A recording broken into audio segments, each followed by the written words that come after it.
Hello, everyone. Yeah, I can see. Thank you for the message. Yeah, unfortunately, there seems to have some problem with the chat today. Hope we can resolve it. Apologies for that. Maybe it's something to do with the setting. There are no panelists today. Yesterday, there was a bit of a mess with Zoom, and sorry about that, But let me go straight into the agenda for today. I'll share my screen with you. So we're going to revisit some of the items that we saw yesterday, and this is effectively going to be the agenda. So first of all, your objective for today's meeting. So we're just going to spend 5 minutes in your expectation. How do you feel after yesterday overall? A second, we'll do a recap from day one, just about 10 minutes really. So that we can revisit. For those who were not here yesterday, this is a good opportunity really to have a view about those items we covered yesterday. So, and the second one is, so the number 3 is 10 successful blue chip deals, 15-20 minutes. Now, yesterday was all about failure, yeah? And today is going to be all about winning. It's all about how do you win as a business, as opposed to why so many people failed, so many businesses failed yesterday, okay? Number 4 is going to be 10 successful deals with 20 participants. Now, this is a big surprise, I've analyzed, it's 124 of you. I've analyzed your questionnaire, effectively, the answer you've given me, the form you filled out, and I came up with 20 participants, so with an opportunity, concrete opportunity to actually already make money together, creating a same business combination as the one we're going to see with blue chip deals, okay?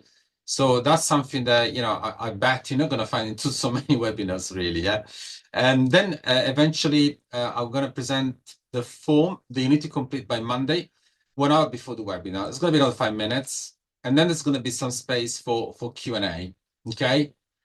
So let's start now with your objectives for today. Okay, that's fine. So yeah, I can see that you're writing down here now. It's okay. Yeah, okay. I can see you got a problem with the chat, So shall we move straight to the recap from day one, the 10 minutes?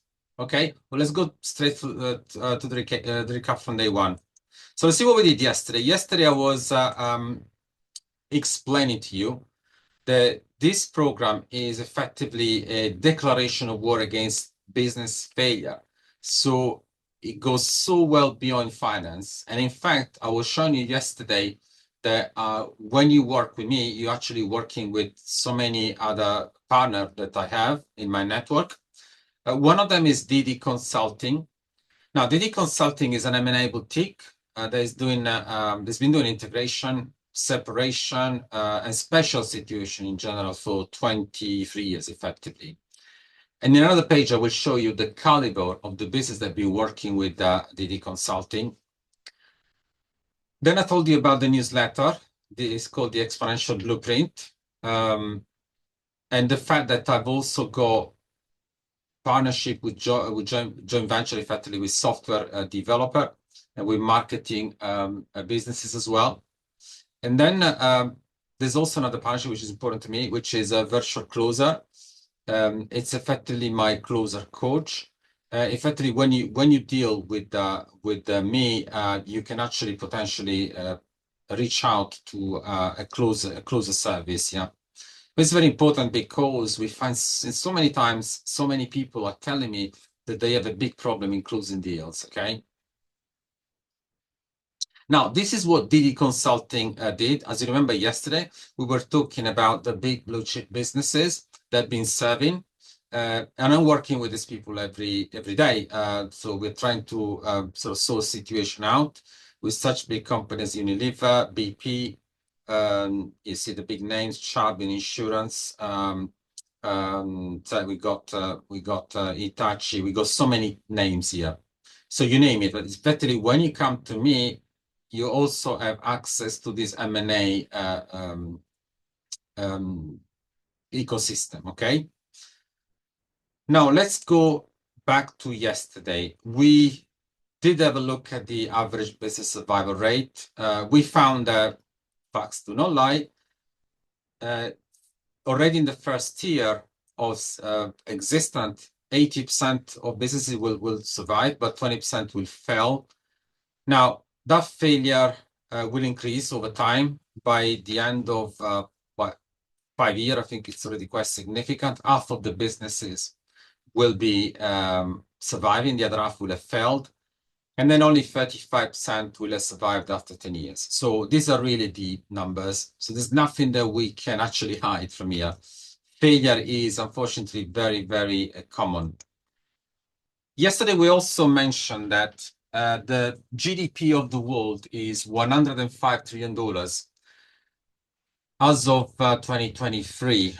Now, think about this. In 1998, it was only $33 trillion. So it's gone up 3 times.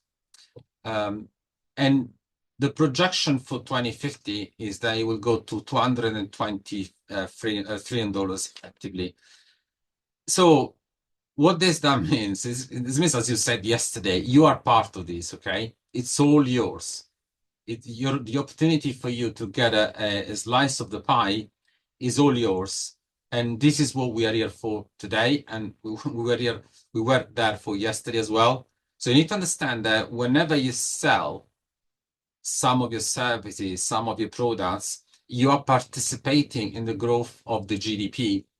And we should be really looking at this as really our mission. The question we put out yesterday is, now the world is so successful in generating wealth. How much more successful could it be if there was more education for entrepreneurs? And equally, given that 10% of the GDP vanishes every year because of business failure, so it's $10 trillion per annum. Granted, some of these losses, some of these failures probably are physiological, but out of this $10 trillion, how many could we avoid if we had better education for entrepreneurs? So that's the big question that we had yesterday. And yesterday I also introduced you to the history of the global growth blueprint since 2017. I told you about the creation of the partnership with Plymouth University. First pilot completed. This is the photograph of the students. Then 2018, 2020, the program was successfully offered to entrepreneurs face-to-face. In 2024, the program was recorded online so that it could be more accessible and it could be implemented much more easily. The 3 key problems there were, number 1, we saw it, higher business rate of failure. Number 2, insufficient knowledge about intellectual property monetization. Number 3, insufficient knowledge of valuation strategies, which effectively are impairing entrepreneurs to really level up with investors. The solution is a 3-step program, which we'll look at on Monday, to create wealth and high valuation strategies. So leveling up entrepreneurs with investors. We looked at 5 phases yesterday. 1 is startup. Number 2, scale up. Number 3, stagnation. Number 4, crisis. And number 5, exit. What did we find? Startup failures. Effectively, there are 3 phases in which startups should be successful: concept, development, and deployment. We identified 5 reasons why startup fails, but there are so many more. Obviously, I wanted to give you the most common one yesterday. And obviously, there are solutions for that. The solution is really, it does starts with the roadmap, yeah. So the phase number 2, scale-up failures. We did look at the blue line for the sales, the orange line for the cash flow, and we concluded that the bad scale-up is where you raise the sales, but the cash flow does not follow the sales. How does it happen? It can happen for so many reasons. No discipline on margin, no discipline on cost, the lack of working capital, lack of capitalization for the business. There are so many reasons why this happens. Unfortunately, it does happen. And this is one of the main reasons for failure.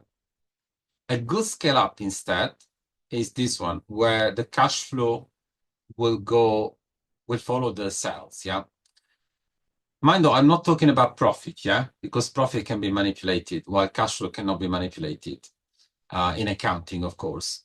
But what I want to teach you really with this global growth blueprint is a much better way to do a scale up than this one, okay? Because the global growth blueprint is about more than this, okay?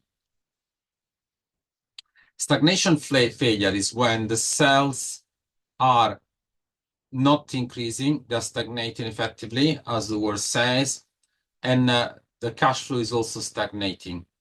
And we saw that this, unfortunately, could be the beginning of a potentially critical situation for the business. What does a crisis look like? A crisis is when the sales are falling while the cash flow is also falling. So this situation is obviously where action has to be taken very, very quickly, because a rescue situation could quickly become a failure. So when a business loses cash, you need to really stop that situation as soon as possible. One of the remedy for crisis is like turnaround or takeover or M&A, for example. Yeah. Exit failure.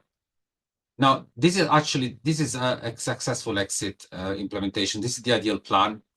So, and by the way, when you actually exit, when you planning the exit for the business, you need to plan not just for your exit, but for the exit of the people who are going to buy your business.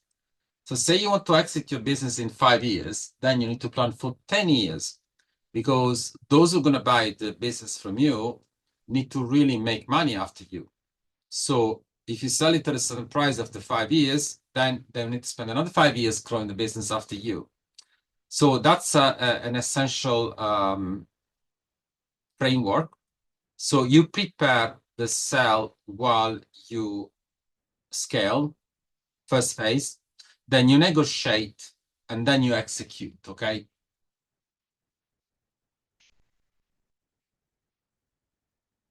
Okay, so this is what we saw yesterday. What I'm going to do now is I'm going to look at the agenda for today, which is about, so we're talking about failures, yeah? Now let's talk about winning, yeah? What does it look like when businesses really win? Okay, so let me share the screen again with you.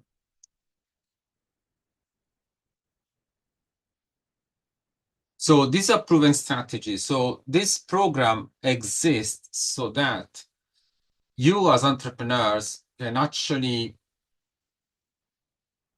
really replicate the techniques that are used by big blue chip businesses, yeah?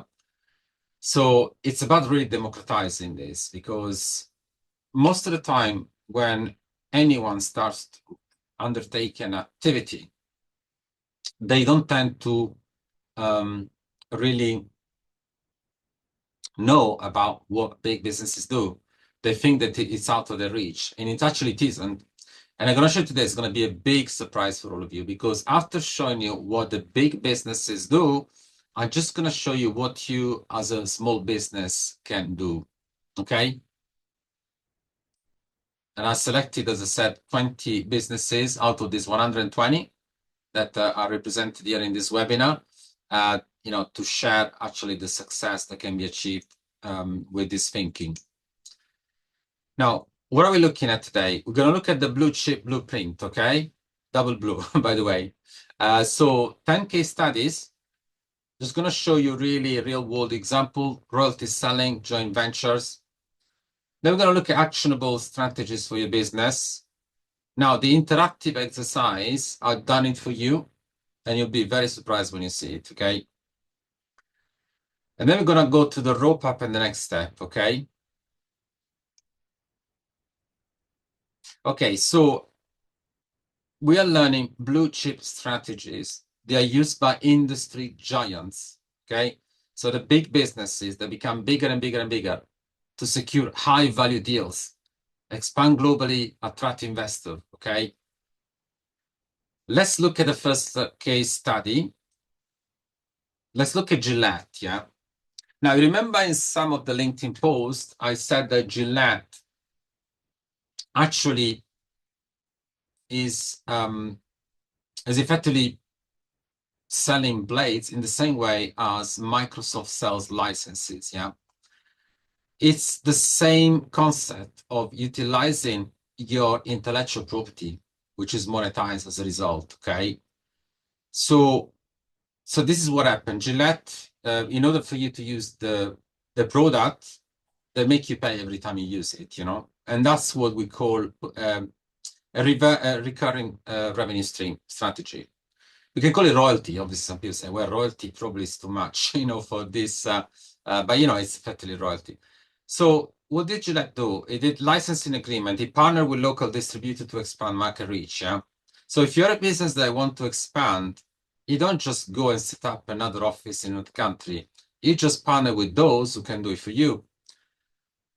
So he made royalty arrangements to establish long-term consumer confidence and they enable rapid global penetration with these distributors with minimal direct investment. You don't have to invest a lot of time. Once you got a business that works, a system that works, you can scale it with very, very low direct investment, okay? Second case, Disney licensing a royalty empire. Obviously, these are many, many case studies I'm giving you today. I'm not spending hours and hours because obviously otherwise we wouldn't be able to fit in the webinar. But I want to give you as many as possible so that you can start thinking about what you can do in your business as well. Now, global licensing model. Disney licenses iconic characters for merchandise, media, and theme parks, as we know. They get royalties from toys, clothing, video games, and think they drive continuous growth, yeah? That will ensure that there's brand longevity. It will go on and on for a long time, yeah?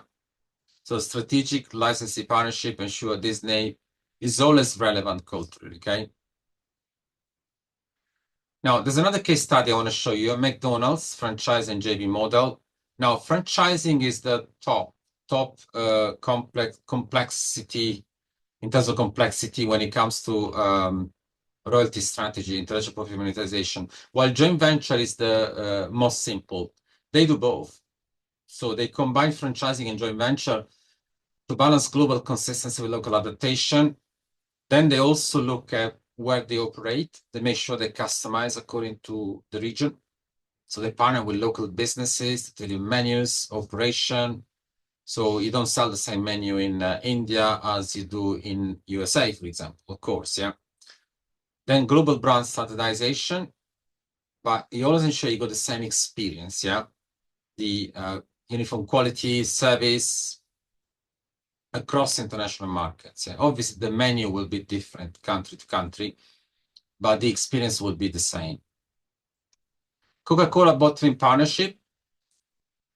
Again, even here, if you want to set up a business in a different country, geographically away from you, you don't just need to put out an expensive office in another country or an expensive manufacturing plant.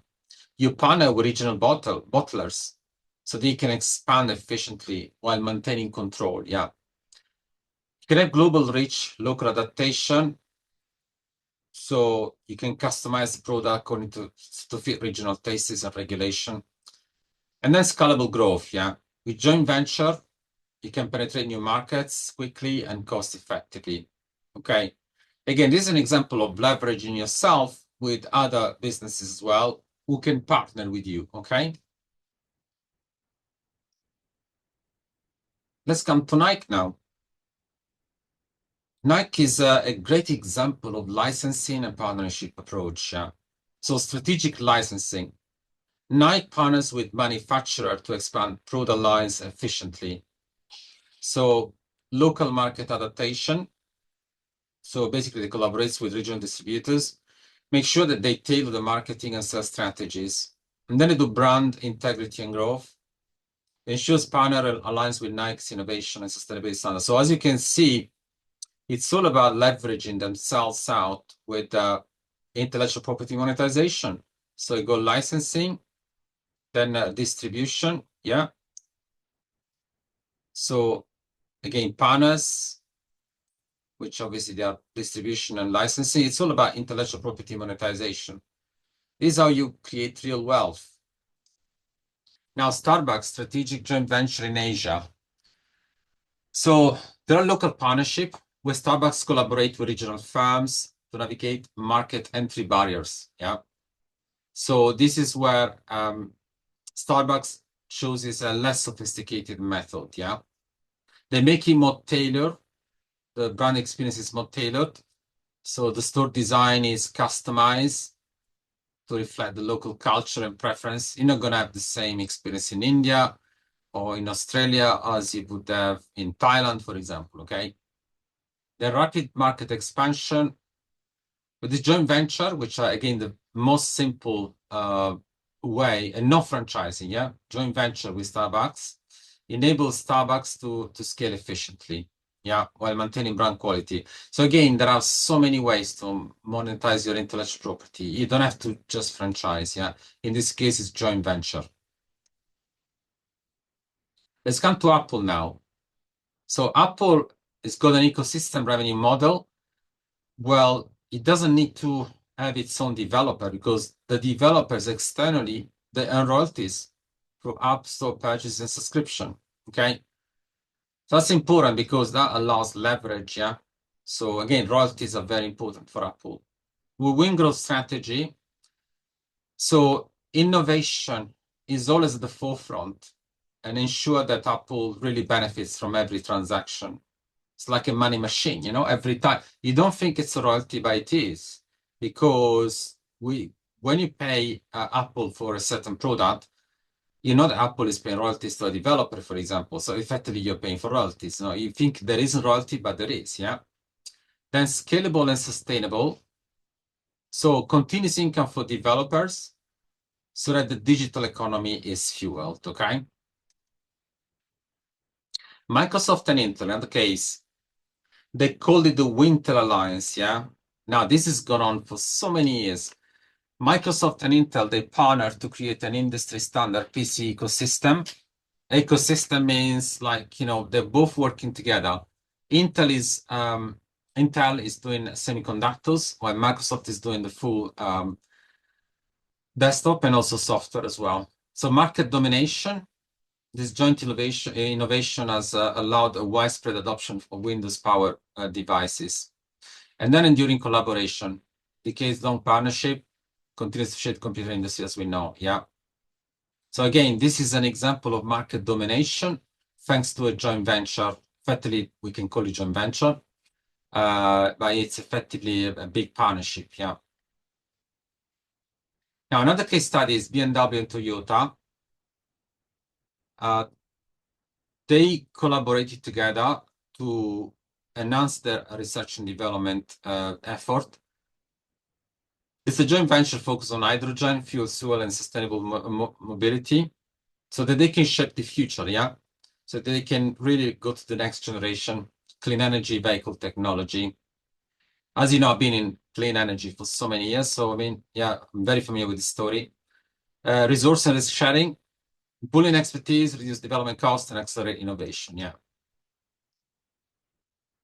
Lego's licensing model with major franchises.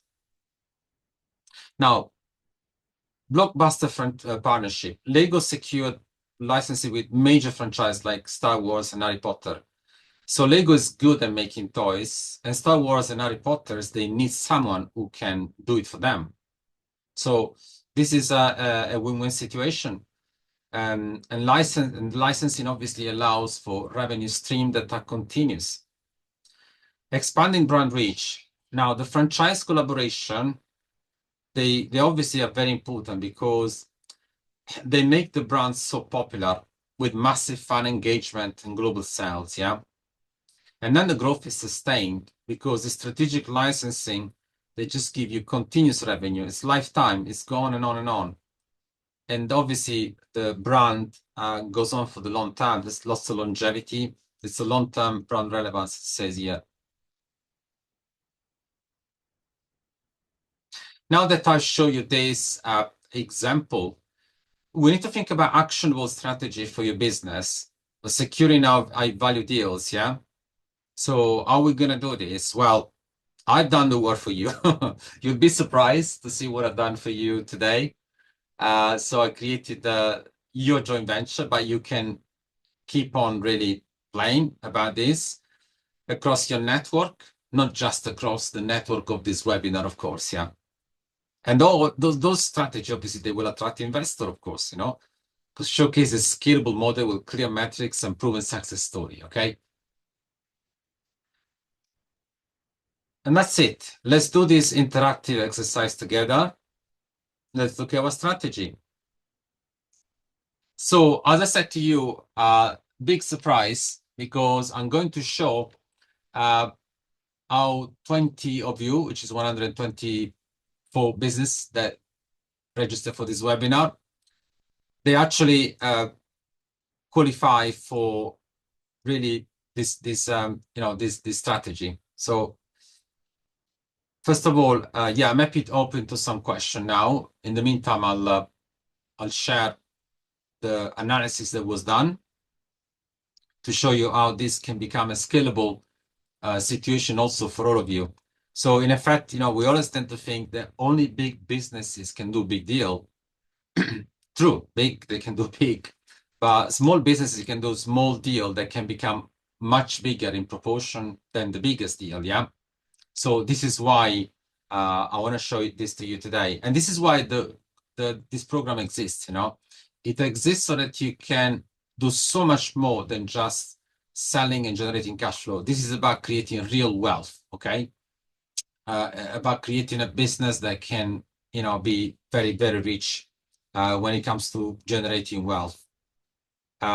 Just looking for the file now, and I'll deploy it to you in a few moments. So here it is. Yeah. So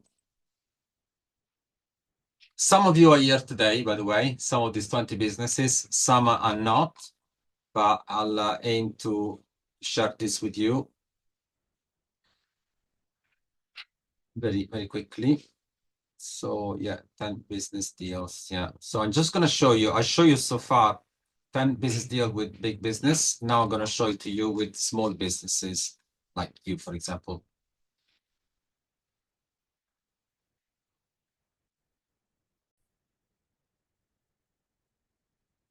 We're going to share the screen with you now.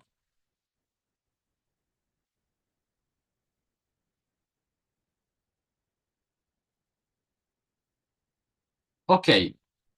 So we got the first potential business deal is between Virtual Remote Tribe from Cafayat with socially formal Angelina.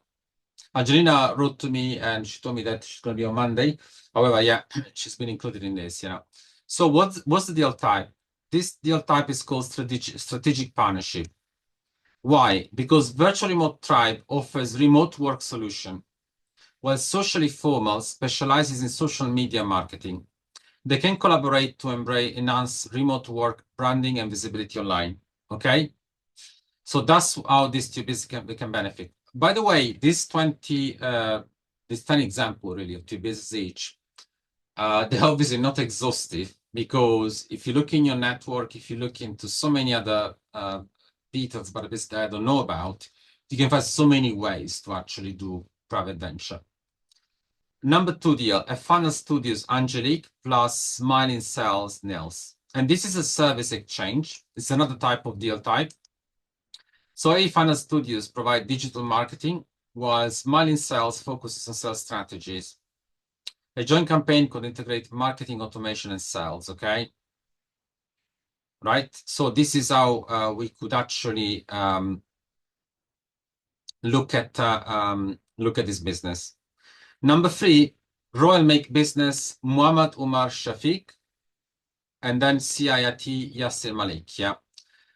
So this could be an educational collaboration where Royal Make Business offers business consulting, while CIIT is in marketing and education. They can create an online business training course together. Okay. Again, it's an idea. Number 4, advanced body aesthetic, but it's an idea that could actually create a unique product. Yeah. Number 4, advanced body aesthetic. Merlina Yazi was here today, plus digital marketing here in Chaudhary. The deal type is marketing collaboration. So why? Because Merlina business focus on aesthetics, but marketing is a session for customer acquisition. Partnering with Kieran could lead to targeted advertising for beauty services. Number 5, Bamboo Prosperity Farm, a company owned by Alaji Turai, with iFarm Trade and Logistic, Abid Kazi. What's the deal type? Is supply chain partnership. Why? Bamboo Prosperity Farm needs distribution, while iFarm Trade specializes in logistics. A partnership could expand farm product distribution across region. Number 6, Aikinka Emmanuel, Omikule Aikinla Emmanuel Plus Consulting, Mohammed Suini Zakaria. The deal type is business advisory partnership. Why? Because Emmanuel business is growing and Mohammed specializes in consulting. Again, you'll find so many more examples. They could collaborate on business strategy advisory for expansion. Number 7, BLE Properties, Justin Richard, sorry. Hi, Justin, plus Unique Digital Unis. Deal type is digital marketing and lead generation. Why? Because BLE Properties deals in real estate, while Unique Digital provide digital marketing. Using digital tools to generate real estate leads could benefit both businesses. Number 8, copywriting and personal branding, Chinier, plus freelancing agency, Fiza Nadim. Deal type, content and talent collaboration. Why? Because Chinier specializes in copyright and branding, while Fiza runs a freelancing agency. They can work together on content projects and branding strategy. Number 9, AI sales coach, Simon Bedros, plus Consulting UK, Zainul Abidin. Deal type, AI-driven sales strategies. Why? Because AI sales coach can integrate AI solutions for Zain consulting firms to enhance lead generation and customer engagement. Number 10, Wippo, Peter Kunev, and Le Creative Studios, Aishwarya Pillai. Deal type is creative running partnership. Why? Because Wippo is scaling up and less creative studios specialize in performance marketing and branding. Rebranding strategy for Wippo could improve visibility. Okay, so that's it. So I created just 10 deals out of the participation of people into this webinar based on what I know. And again, these are just potential deal type. I hope you enjoy this. I sincerely believe that this is not the type of thing that you see on a webinar most of the time. And now let me just go into the last part of this webinar.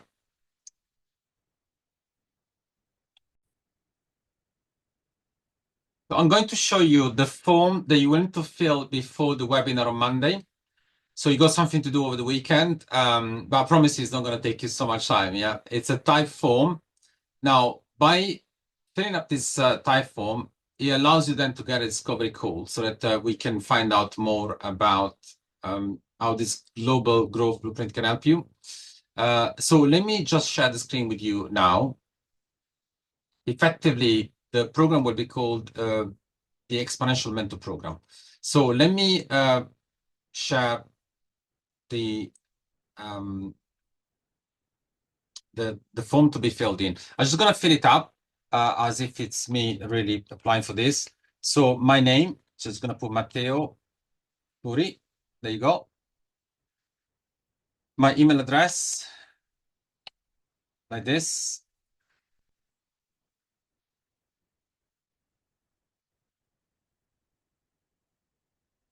Okay.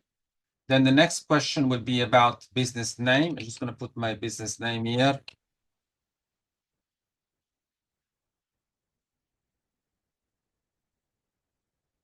Okay. We press OK.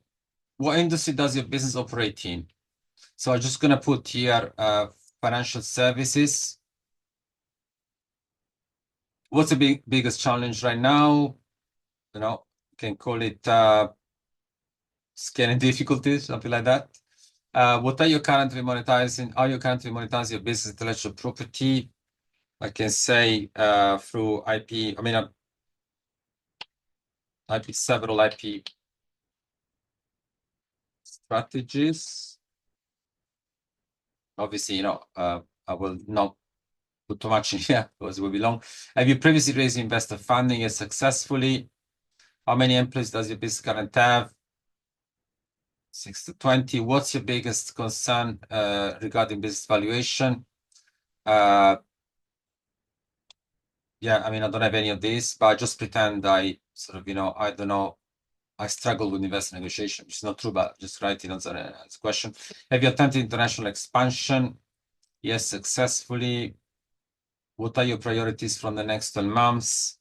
And then I'm just going to write, something like to scale internationally, for example.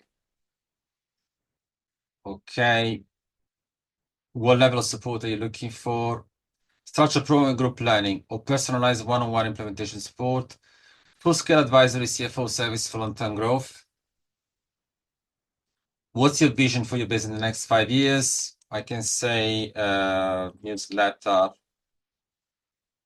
monetization. By the way, I hope you all enjoyed the newsletter because it's it's a lot of work for me every month. Like I'll do it with passion, and I just it's a free service for all of you, and I'm very happy that this has started really on the 8th of January because it's really a type of newsletter which is unique in my way because there's most financial newsletter they just talk about finance. I go well beyond finance really.